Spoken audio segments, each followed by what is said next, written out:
দেশে আবার একটা অস্থিরতা সৃষ্টির ষড়যন্ত্র চলছে। মির্জা ফখরুল, দেশে যেন গণতান্ত্রিক রূপান্তর ঠিকমতো না হয় সেজন্য আবার অস্থিরতা সৃষ্টির ষড়যন্ত্র চলছে বলে উল্লেখ করেন বিএনপির মহাসচিব মির্জা ফখরুল ইসলাম আলমগীর। তবে এই ষড়যন্ত্র সফল হবে না বলে মনে করছেন তিনি।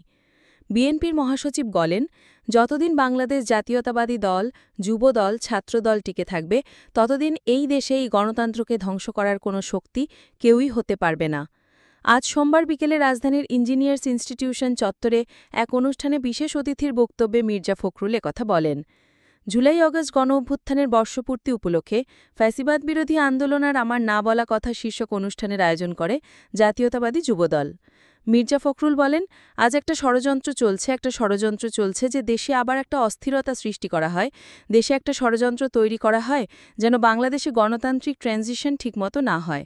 কিন্তু আমরা এটা বিশ্বাস করি, বাংলাদেশ জাতীয়তাবাদী দল, যুবদল, ছাত্রদল যতদিন তারা টিকে থাকবে ততদিন এই দেশে এই গণতন্ত্রকে ধ্বংস করার কোনো শক্তি কেউই হতে পারবে না।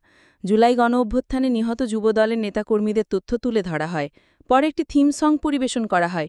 পরবর্তী সময় যুবদলের আয়োজনে সম্প্রতি ঢাকার ৬টি স্থানে অঙ্কিত গ্রাফিতির ভিজুয়াল প্রদর্শন করা হয়। অনুষ্ঠানে জুলাই গণঅভ্যুত্থানে শহীদ যুবদলের ৭৮ নেতাকর্মী ও সমর্থকের পরিবারের হাতে সম্মাননা ক্রেস্ট ও আর্থিক অনুদান দেওয়া হয়। আর্থিক অনুদান তাদের হাতে তুলে দেন মির্জা ফখরুল ইসলাম আলমগীর। এছাড়া জুলাই গণঅভ্যুত্থানের বর্ষপূর্তি উপলক্ষে আয়োজিত শিশু কিশোর চিত্রাঙ্কন প্রতিযোগিতার বিজয়ীদেরও পুরস্কার তুলে দেওয়া হয়।